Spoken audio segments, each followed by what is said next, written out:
அணி திரள்வோம் இறை மக்களே, அன்பில் வாழ்வோம் ஓர் குலமாய். அனைத்தும் படைத்து அழைத்து காக்கும் அன்பு தெய்வம் அழைக்கின்றார். இன்றைய திருப்பலியானது ஆண்டனி சுவாமி, சபரியம்மாள் இவர்கள் மகன் ராஜேஷ் பரணி இவருடைய 34வது பிறந்த நாள் கொண்டாடும் இவரை இறைவன் நிறைவாக ஆசீர்வதிக்கும்படியாகவும், இவருடைய மனைவி சீட்டா மேரி இவர்களுக்கு குழந்தை பெற வேண்டியும் இந்த திருப்பலியானது ஒப்புக்கொடுத்து செபிக்கப்படுகின்றது. இதோ கடவுள் எனக்கு துணைவராய் இருக்கின்றார், என் ஆண்டவர் என் வாழ்வுக்கு ஆதரவாய் இருக்கின்றார். தன் ஆர்வத்தோடு உமக்கு பலி செலுத்துவேன் ஆண்டவரே, உமது பெயரை போற்றுவேன், ஏனெனில் அது நல்லது. தந்தை மகன் தூய ஆவியாரின் பெயராலே நம் ஆண்டவராகிய இயேசு கிறிஸ்துவின் அருளும் கடவுளின் அன்பும் தூய ஆவியாரின் நட்புறவும் உங்கள் அனைவரோடும் இருப்பதாக.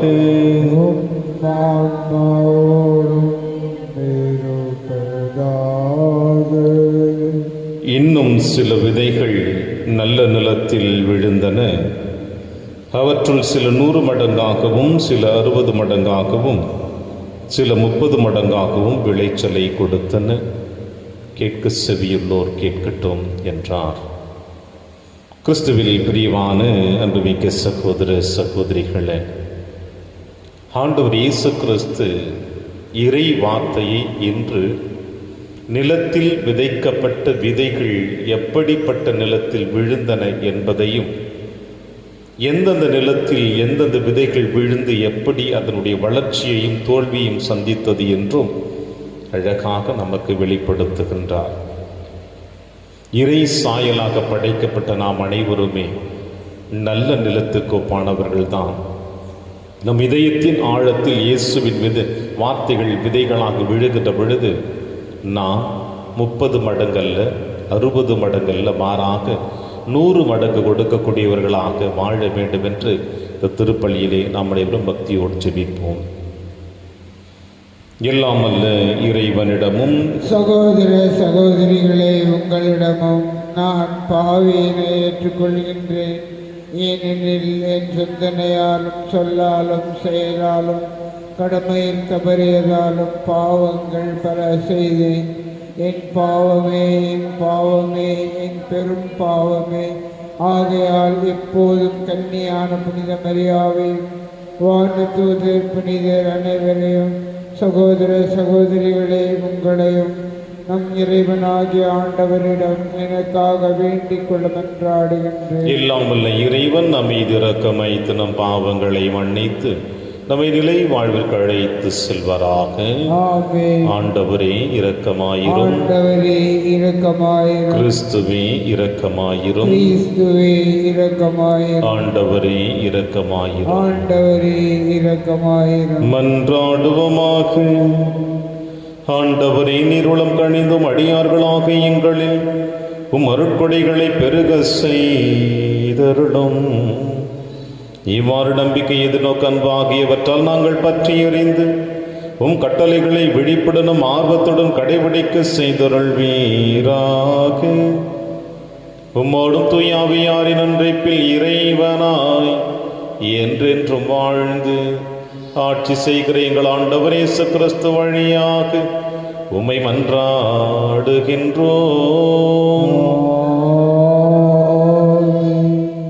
மக்களினங்களுக்கு இறைவாக்கினனாக உன்னை ஏற்படுத்தினேன். இறைவாக்கினர் எரேமியா நூலிலிருந்து வாசகம். பிரிவு 1. இறை திருவாக்குகள் 1 மற்றும் 4 முதல் 10 முடிய. பென்யமின் நாட்டு அனத்தோத்தில் இருந்த குருக்களுள் ஒருவரான இலக்கியாவின் மகன் எரேமியாவின் சொற்கள். எனக்கு அருளப்பட்ட ஆண்டவரின் வாக்கு. தாய் வயிற்றில் உன்னை நான் உருவாக்கும் முன்பே அறிந்திருந்தேன். நீ பிறக்கும் முன்பே உன்னை திருநிலைப்படுத்தினேன். மக்கள் இனங்களுக்கு இறைவாக்கினனாக உன்னை ஏற்படுத்தினேன். நான் என் தலைவராகிய ஆண்டவரே, எனக்கு பேச தெரியாதே, சிறுபிள்ளைத்தானே என்றேன். ஆண்டவர் என்னிடம் கூறியது, சிறுபிள்ளை நான் என்று சொல்லாதே. யாரிடமெல்லாம் உன்னை அனுப்புகின்றேனோ அவர்களிடம் செல். எவற்றையெல்லாம் சொல்ல கட்டளையிடுகிறோனோ அவற்றை சொல். அவர்கள் முன் அஞ்சாதே, ஏனெனில் உன்னை விடுவிக்க நான் உன்னோடு இருக்கிறேன் என்கிறார் ஆண்டவர். ஆண்டவர் தம் கையை நீட்டி என் வாயை தொட்டு என்னிடம் கூறியது, இதோ பார், என் சொற்களை உன் வாயில் வைத்துள்ளேன். பிடுங்கவும் தவிர்க்கவும், அழிக்கவும் கவிழ்க்கவும், கட்டவும் நடவும் இன்று நான் உன்னை மக்களினங்கள் மேலும் அரசுகள் மேலும் பொறுப்பாளனாக ஏற்படுத்தியுள்ளேன். இது ஆண்டவர் வழங்கும் அருள் வாக்கு. இறைவனுக்கு நன்றி. பதிலுரை. திருப்பாடல் 71 பல்லவி. ஆண்டவரே, என் வாய் உமது நீதியையும் மீட்பையும் எடுத்துரைக்கும். ஆண்டவரே, என் வாய் உமது நீதியையும் மீட்பையும் எடுத்துரைக்கும். ஆண்டவரே, உம்மிடம் நான் அடைக்கலம் புகுந்துள்ளேன். ஒருபோதும் நான் வெட்கமுற விடாதேயும். உமது நீதிக்கேற்ப என்னை விடுவித்தருளும். எனக்கு நீர் செவிசாய்த்து என்னை மீட்டருளும். பல்லவி. ஆண்டவரே, என் வாய் உமது நீதியையும் மீட்பையும் எடுத்துரைக்கும். என் அடைக்கல பாறையாக நீர் இருந்தருளும். கோட்டை அரணாயிருந்து என்னை மீட்டருளும். ஏனெனில் நீர் எனக்கு கற்பாறையாகவும் அரணாகவும் இருக்கின்றீர். என் கடவுளே, பொல்லார் கையினின்று என்னை காத்தருளும். பல்லவி. ஆண்டவரே, என் வாய் உமது நீதியையும் மீட்பையும் எடுத்துரைக்கும். என் தலைவரே, நீரே என் நம்பிக்கை. ஆண்டவரே, இளமை முதல் நீரே என் நம்பிக்கை. பிறப்பிலிருந்து நான் உம்மை சார்ந்துள்ளேன். தாய் வயிற்றிலிருந்து நீர் என்னை பிரித்தெடுத்தீர். பல்லவி. ஆண்டவரே, என் வாய் உமது நீதியையும் மீட்பையும் எடுத்துரைக்கும். என் வாய் நாள்தோறும் உமது நீதியையும் நீர் அருளும் மீட்பையும் எடுத்துரைக்கும். கடவுளே, என் இளமை முதல் எனக்கு கற்பித்து வந்தீர். இனி வரும் நாள்களிலும் வியத்தகு செயல்களை அறிவிப்பேன். பல்லவி. ஆண்டவரே, என் வாய் உமது நீதியையும் மீட்பையும் எடுத்துரைக்கும். வாழ்த்தொலி. அல்லேலூயா, அல்லேலூயா. இறைவனின் வார்த்தையே விதையாம். அதை விதைப்பவர் கிறிஸ்துவே. அவரை கண்டடைபவர் எல்லாம் என்றென்றும் நிலைத்திருப்பார். அல்லேலூயா.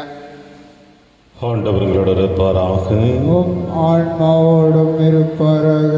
துயமத்தெழுதிய பரிசுத்த நற்செய்தியிலிருந்து வாசகம். ஆண்டவரே, மாட்சி உமக்கே. இயேசு வீட்டிற்கு வெளியே சென்று கடலோரத்தில் அமர்ந்தார். மக்கள் பெரும் திரளாய் அவரிடம் ஒன்று கூடி வந்தனர். ஆகவே அவர் படகில் ஏறி அமர்ந்தார். திரண்டிருந்த மக்கள் அனைவரும் கடற்கரையில் நின்று கொண்டிருந்தனர். அவர் உவமைகள் வாயிலாக பலவற்றை குறித்து அவர்களோடு பேசினார். விதைப்பவர் ஒருவர் விதைக்குச் சென்றார். அவர் விதைக்கும் பொழுது சில விதைகள் வழியோரம் விழுந்தன. பறவைகள் வந்து அவற்றை விழுங்கிவிட்டன. வேறு சில விதைகள் மிகுதியாக மண் இல்லா பாறை பகுதியில் விழுந்தன. அங்கே மண் ஆழமாக இல்லாததால் அவை விரைவில் முளைத்தன. ஆனால் கதிரவன் மேலே எழ அவை காய்ந்து வேர் இல்லாமையால் கருகி போயின. மற்றும் சில விதைகள் முட்செடிகளிடையே விழுந்தன. முட்செடிகள் வளர்ந்து அவற்றை நெருக்கிவிட்டன. ஆனால் இன்னும் சில விதைகள் நல்ல நிலத்தில் விழுந்தன. அவற்றுள் சில 100 மடங்காகவும், சில 60 மடங்காகவும், சில 30 மடங்காகவும் விளைச்சலை கொடுத்தன. கேட்க செவியுள்ளோர் கேட்கட்டும் என்றார். ஆண்டவரின் அருள்வாக்கு. கிறிஸ்துவே உமக்கு புகழ்.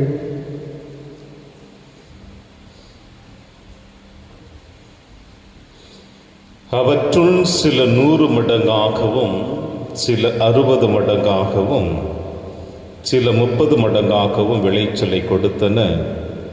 கேட்க செவியுள்ளோர் கேட்கட்டும் என்றார். கிறிஸ்தியேசுவில் எனக்கு பிரியமான அன்புமிக்க சகோதர சகோதரிகளே, இறை வார்த்தை, அந்த இறை வார்த்தையினுடைய மகத்துவம் என்ன என்பதை இன்று இயேசு அழகாக சொல்லுகிறார். வழக்கமாக மறையுரையில் நான் சொல்வது, ஆண்டவர் இயேசு கிறிஸ்து செல்லுகின்ற இடமெல்லாம் முதலில் அந்த மனிதர்களுடைய, அவர் சந்திப்பவர்களுடைய மனநிலைகள் என்ன என்பதை ஆழமாக உணர்ந்து கொள்கிறார். புரிந்து கொள்ளக்கூடிய மனப்பக்குவம், அவர்களுடைய வாழ்க்கை முறை என்ன என்பதை ஆழமாக தெரிந்து கொள்ளக்கூடிய மனப்பக்குவம், இப்படி அவர்களுடைய வாழ்க்கை நடைமுறைகளை நன்றாக அறிந்து வைத்திருக்கின்ற பொழுதுதான் அவர்களோடு உரையாடவும், அவர்களோடு பழகவும், அவர்களுக்கு இறை வார்த்தையை பற்றி போதிக்கவும், தன் தந்தையினுடைய திருவுளத்தை தெளிவாக அவர்களுக்கு எடுத்துச் சொல்லவும் முடியும் என்பதை இயேசு நமக்கு அழகாக சொல்லுகிறார். எனவே இப்படி சொல்லுகின்ற இடமெல்லாம் அவர்களுடைய வாழ்க்கை நடைமுறைகளை நன்கு அறிந்து வைத்து அதற்கேற்றார் போல இறை வார்த்தையை போதிக்கின்ற ஒரு சூழ்நிலையை தான் இன்றைய நற்செய்தி வாசகத்தில் நாம் வாசிக்க கேட்கின்றோம். விதைப்பவன் உபமை. பாலஸ்தீன பகுதிகளில் நடைமுறைகள் காணப்படுகின்றன. விதைகள், அவர்கள் விதைக்கக்கூடிய நடைமுறைகள் 2 விதமாக இருக்கிறது என்று வரலாற்று செய்திகள் சொல்லுகிறது. ஒன்று, உழுதுவிட்ட நிலத்தில் விதைப்பவன், விளைச்சலை விதையை விதைக்கின்றவன் தன்னுடைய விதைகளை எடுத்து அந்த நிலத்தில் அவன் நடந்து விதைத்து சென்று கொண்டிருக்கின்றான். இது ஒரு நடைமுறை. இன்னொரு நடைமுறையும் அவர்கள் பயன்படுத்தினார்கள், அது அதிகமாக பயன்படுத்தப்படவில்லை என்பதும் வரலாற்று செய்தி சொல்லுகிறது. வெகு குறைவானவர்கள். அவர்கள் யார் என்றால் சோம்பேறித்தனமிக்கவர்கள் என்று சொல்லுவார்கள். அவர்கள் என்ன செய்வார்கள் என்றால், கழுதையின் மீது விதை மூட்டையை வைத்து அந்த விதை மூட்டையினுடைய அடிப்பகுதியில் ஒரு சிறிய துளைகளை இட்டு அந்த கழுதைகளை அந்த நிலத்தில் அவர்கள் நடக்க விடுவார்களாம்.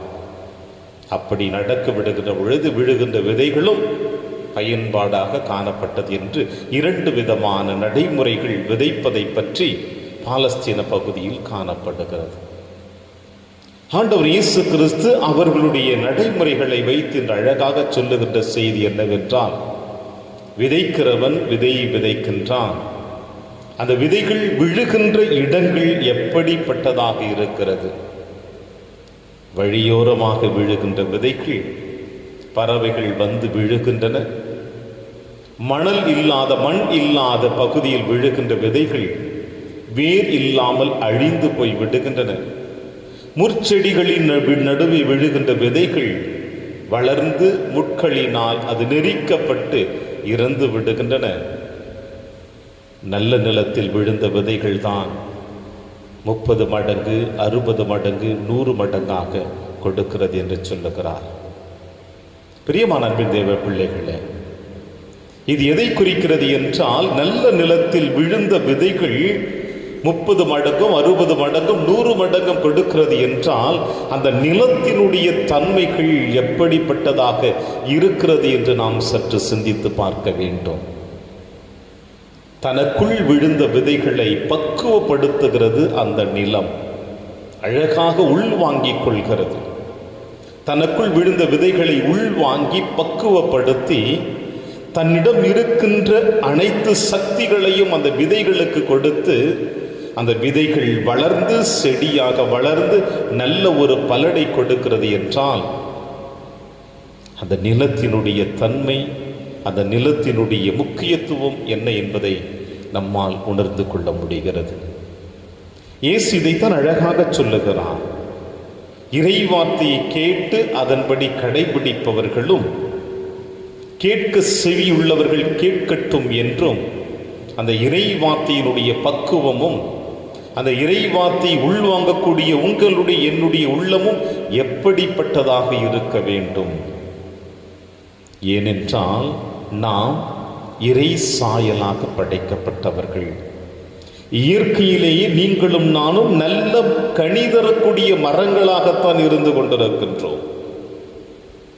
பயணத்தின் இடையில் சந்திக்கக்கூடிய நெருடல்கள், தேவையற்ற சிந்தனைகள், தேவையற்ற வேலைகள், தேவையற்ற நண்பர்களுடைய பழக்க வழக்கங்கள், இப்படிப்பட்ட சூழ்நிலைகளுக்கு மத்தியிலே நாம் நம்மை இணைத்து கொள்ளுகின்ற பொழுது பல நேரங்களில் நம் இதயம், நம்முடைய வாழ்வு வழியோரமாய் முற்செடிகளின் நடுவில் பாறைகளுக்கு மத்தியில் விழுந்த விதைகளைப் போல அப்படிப்பட்ட நிலமாகத்தான் நாம் காணப்படுகிறோம். இறைவனுடைய அருளாலும் இரக்கத்தினாலும் ஆற்றலினாலும் இந்த பயணத்தின் பொழுது ஏற்படுகின்ற சோதனைகளை நாம் தகர்த்தெறிந்து விட்டு எப்பொழுதும் நாம் இறைவனோடு இணைந்து பயணித்தோம் என்றால் நமக்குள் விழுகின்ற இறைவார்த்தை நல்ல விதைகளாக, நல்ல பலன் தரக்கூடியதாக இருக்கும் என்று இயேசு சொல்லுகிறார். இப்படி இந்த விதைகள் அனைத்தும் நல்ல பலனை தர வேண்டும் என்றால் அதற்கு முதல் அத்தியாயமான கடமை என்னவென்றால், இயேசு நற்செய்தி வாசகத்தினுடைய இறுதி அத்தியாயத்திலே சொல்லி முடிப்பது போல, கேட்க செவியுள்ளோன் கேட்கட்டும். இறைவன் நமக்கு நல்ல கண்களை கொடுத்தார் அவர் படைப்பை பார்ப்பதற்கு. இறைவன் நம்முடைய நல்ல காதுகளை படைத்தார் அவர் வார்த்தைகளை கேட்பதற்கு. இறைவன் நமக்கு நல்ல கால்களை கொடுத்தார் அவர் காட்டுகின்ற பாதையில் நடப்பதற்கு. இறைவன் நமக்கு நல்ல கைகளை கொடுத்திருக்கிறார் அவரை போல பிறருக்கு நாம் உதவி செய்ய வேண்டும் என்று. இறைவன் நமக்கு நல்ல இதயத்தை கொடுத்திருக்கிறார் நாம் அடுத்தவர்களை அன்பு செய்ய வேண்டும் என்று. எனவேதான் இயேசு நற்செய்தி வாசகத்தின் வழியாக இறுதியாக சொல்லுவது, கேட்க செவியுள்ளோன் கேட்கட்டும். நமக்கு நல்ல செவிகள் இறைவன் கொடுத்திருக்கின்றார். கேட்போம், உள்வாங்குவோம், நல்ல பலனை தருவோம். அப்பொழுது நம் வாழ்வு அவருக்கு உகந்ததாக இருக்கும் என்ற நம்பிக்கையோடு தொடர்ந்து திருப்பலியை வென்றாடுவோம். இறைவன் உங்களையும் என்னையும் நிறைவாக ஆசீர்வதிப்பார். ஆமீன்.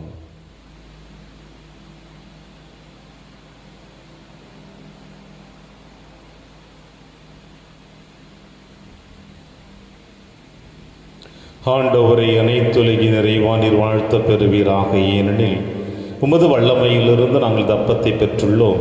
நிலத்தின் விளைவு மனித உழைப்பின் பயனுமான தப்பத்தை உமக்கு கொடுக்கின்றோம். இது எங்களுக்கு வாழ்வளிக்கும் அப்பமாக மாறும். இறைவன் என்றென்றும் வாழ்த்த பெறுவாராக.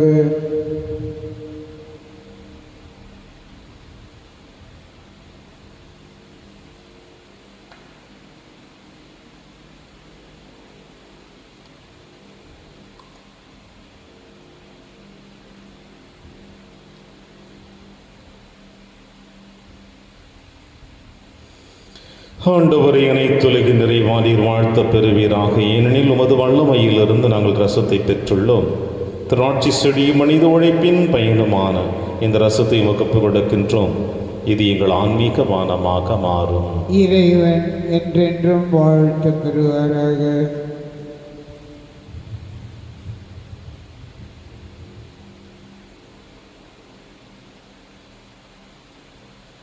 சகோதர சகோதரிகளே, என்னுடையதும் உங்களுடையதுமான பலியெல்லாம் வல்ல தந்தையாக இறைவனுக்கு ஏற்றதாகும்படி செபியுங்கள். ஆண்டவர் தமது பெயரின் புகழ்ச்சிக்காகவும் மாட்சிக்காகவும் நமது நன்மைக்காகவும் புனித திரு அவை அனைத்தின் நலனுக்காகவும் உமது கையிலிருந்து இப்பலியை ஏற்றுக்கொள்வாராக. இறைவா, பழைய ஏற்பாட்டு பல்வேறு பலிகளும் திருமகளின் நிறைவான ஒரே பலியும் முழுமை பெற செய்கின்றேன். ஆபேலின் காணிக்கைகள் மீது ஆசி வழங்கியது புனிதப்படுத்தியது போல உமது ஆட்சியின் மேன்மைக்காக இறைப்பற்றுள்ளும் அடியார்கள் ஒவ்வொருவரும் செலுத்தும் பலியை ஏற்று அது அனைவரின் மீட்புக்கும் பயன்பட செய்தருள்வீராக. எங்கள் ஆண்டவராகிய கிறிஸ்து வழியாக உம்மை மன்றாடுகின்றோம். ஆண்டவர்களோடு இருப்பாராக. இதயங்களை மேலே எழுப்புங்கள். ஆண்டவரிடம் எழுப்பி நம் இறைவனாகிய ஆண்டவருக்கு நன்றி கூறுவோம். அது தகுதியும் நீதியுமானது. ஆண்டவரே, தூயவரான தந்தையை என்றும் உள்ள எல்லாம் அல்ல இறைவா, என்னாலும் எவ்விடத்திலும் நாங்கள் உமக்கு நன்றி செலுத்துவது மெய்யாகவே தகுதியும் நீதியுமாகும் எங்கள் கடமையும் மீட்புக்குரிய செயலுமாகும். ஏனெனில் எங்கள் புகழுரை உமக்கு தேவை என்று ஆயினும் நாங்கள் உமக்கு நன்றி செலுத்துவது உமது அருட்கொடையாலே. நாங்கள் உம்மை புகழ்ந்துரைப்பது உமது மாட்சிமை மிகுதிப்படுத்தாது எனினும் எங்கள் ஆண்டவராகிய கிறிஸ்து வழியாக நாங்கள் மீட்படைய பயன்படுகிறது. ஆகவே வானக தூதர் திரளோடு ஒன்று சேர்ந்து நாங்கள் உம்மை புகழ்ந்தேத்தி மகிழ்ச்சியுடன் அறிக்கையிட்டு சொல்லுவதாவது: தூயவர் தூயவர் தூயவர், வான்படைகளின் கடவுளாம் ஆண்டவர், விண்ணகமும் மன்னகமும் உமது மாட்சியால் நிறைந்துள்ளன. உன்னதங்களிலே ஓசன்னா. ஆண்டவர் பெயரால் வருகிறவர் ஆசி பெற்றவர். உன்னதங்களிலே ஓசன்னா. ஆண்டவரே, நீர் மெய்யாகவே தூயவர், தூய்மை அனைத்திற்கும் முற்றாகவே உம்முடைய ஆவியை பொழிந்து இக்காணிக்கைகளை தூய்மைப்படுத்த உம்மை வேண்டுகிறோம். இவ்வாறு எங்கள் ஆண்டவர் இயேசு கிறிஸ்துவின் உடலும் இரத்தமுமாக எங்களுக்கு இவை மாறுவனவாக. அவர் பாடுபட உளம் கணிந்து தம்மை கையளித்த போது அப்பத்தை எடுத்து நன்றி செலுத்தி அதை பிட்டு தம் சீடருக்கு அளித்து அவர் கூறியதாவது: அனைவரும் இதிலிருந்து பெற்று உண்ணுங்கள், ஏனெனில் இது உங்களுக்காக கையளிக்கப்படும் என் உடல்.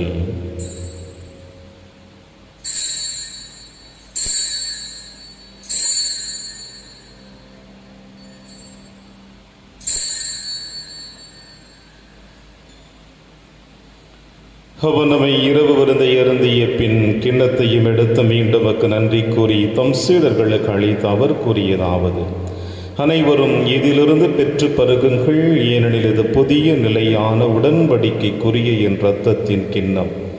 இது பாவ மன்னிப்புக்கென்று உங்களுக்காகவும் பலருக்காகவும் சிந்தப்படும்.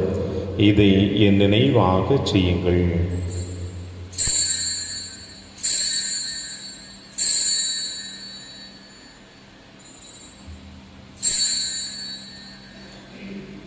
நம்பிக்கையின் மறைபொருள்.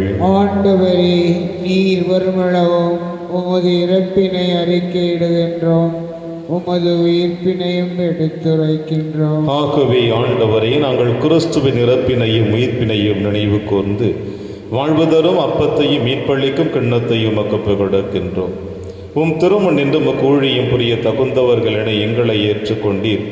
எனவே உமக்கு நன்றி செலுத்துகின்றோம். மேலும் கிறிஸ்துவின் உடலிலும் இரத்தத்திலும் பங்கு கொள்ளும் எங்களை தூய ஆவியார் ஒன்று சேர்க்க வேண்டும் என உம்மை தாழ்மையுடன் மன்றாடுகிறோம். ஆண்டவரே, உலகெங்கும் பரவி இருக்கும் திரு அவை நினைவு கூர்ந்தருளும் எங்கள் திருத்தந்தை பிரான்சிஸ், எங்கள் ஆயர் ஆண்டனி சுவாமி, எல்லா திருநிலையினராக அனைவரோடும் இந்த திரு அவை அன்பில் நிறைவேற செய்தருளும். மேலும் உயிர்த்தெழும் எதிர்நோக்குடன் துயில் கொள்ளும் எங்கள் சகோதர சகோதரிகளையும் இருந்தோர் அனைவரையும் இரக்கத்துடன் இந்த திருமகளில் ஏற்றருளும். எங்கள் அனைவர் மீதும் இரக்கமாயிரும். கடவுளின் கன்னித்தாயான புனித மரியா, அவருடைய கணவரான புனித யோசிப்பு, புனித திருத்தூதர்கள், புனித பிரான்சிஸ் செவேரியார், புனித கஸ்பார், இவ்வுலகிலும் உகந்தவராய் இருந்தாகிய புனிதர் அனைவருடனும் நாங்கள் நிலைவாழ்வில் பங்கு கொள்ளும் தகுதி பெற்றவும் திருமகன் இயேசு கிறிஸ்து வழியாக உம்மை புகழ்ந்தேத்து மரமுருள உம்மை கொண்டாடுகின்றோம். இவர் வழியாக இவரோடு இவரில் எல்லாம் வல்ல இறைவனாகிய தந்தையே, தூய ஆவியாரின் ஒன்றிப்பில் எல்லா புகழும் மாட்சியும் என்றென்றும் உமக்கு உரியதே.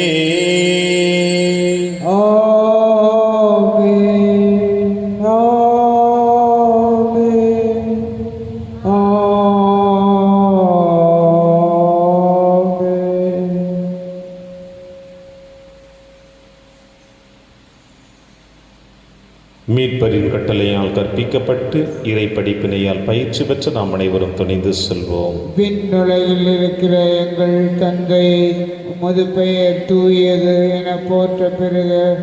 உமது ஆட்சி வருக. உமது திருவுளம் விண்ணுலகில் நிறைவேறுவது போல மண்ணுலகிலும் நிறைவேறுக. எங்கள் அன்றாட உணவை இன்று எங்களுக்கு தாரும்.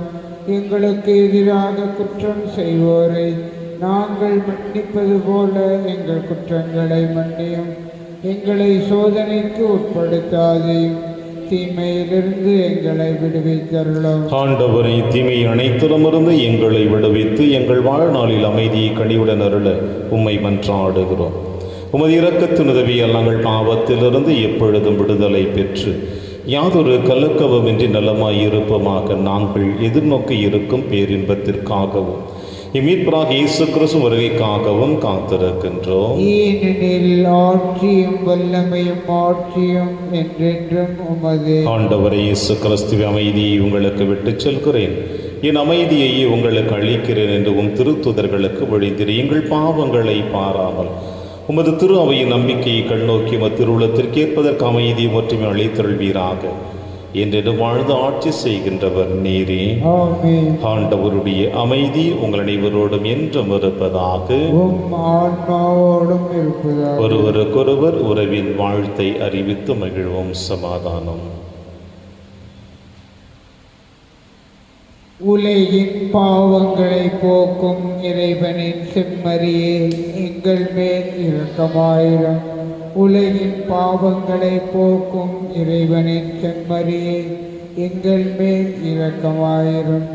உலகின் பாவங்களை போக்கும் இறைவனின் செம்மறியே, எங்களுக்கு அமைதியை அளித்தருளும். இதோ இறைவனின் செம்மறி, இவரை நம் அனைவரின் பாவங்களையும் போக்குகின்றவர். செம்மறியின் விருந்திற்கு அழைக்க பெற்ற நம் அனைவரும் பேறு பெற்றோர். ஆண்டவரே, நீர் என் இல்லத்தில் எழுந்தருள நான் தகுதியற்றவன். ஆனால் ஒரு வார்த்தை மட்டும் சொல்லியருளும், எனது ஆன்மா நலம் அடையும். கிறிஸ்துவின் திருவுடலும் திருத்தம் காத்து நமக்கு நிலையான வாழ்வளிப்பதாக. ஆமென்.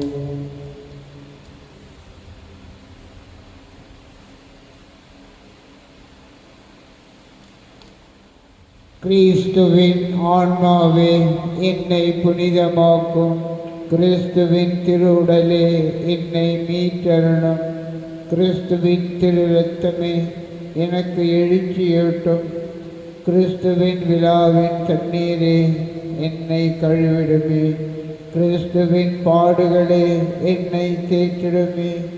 ஓ நல்ல இயேசுவே, எனக்கு செவிசாயும். உம் திருக்காயங்களுள் என்னை மறைத்தருளும். உம்மிடமிருந்து என்னை பிரிய விடாதே. தீய பகையிடமிருந்து என்னை காத்தருளும். எனது இறப்பின் வேளையில் என்னை அழைத்தருளும். உம்மிடம் வர எனக்கு கட்டளையிட்டருளும். புனிதர்களோடு எக்காலமும் உம்மை புகழ செய்யும். ஆமென். இரக்கமும் அருளும் உடையவர் ஆண்டவர் தம் வியத்தகு செயல்களை நினைவில் நிலைக்க செய்துள்ளார். நன்றி கூறி மன்றாடுவோமாக. ஆண்டவரை, விண்ணகமறை நிகழ்வுகளால் நீர் நிறைவு செய்த மக்களுடன் கனிவாய் தங்கியிருக்க உம்மை வேண்டுகின்றோம்.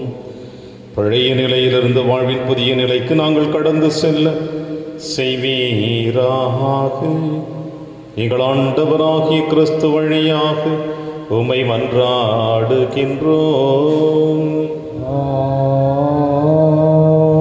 ஆண்டவர் உங்களோடு இருப்பாராக.